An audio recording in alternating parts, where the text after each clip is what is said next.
మూడువారి నా జీవితాలలో ఆమని చిగురించదా మోము పైన చిరునవ్వులు చిందులేస్తూ ఉండవా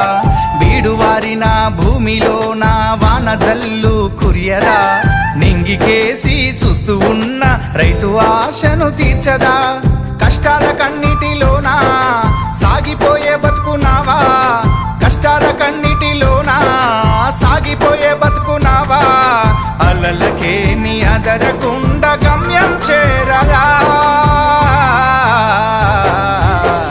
అందమైన జీవితం ముందు ఉంది సోదరా అందలేదనుకుంటే అది పొరపాటురా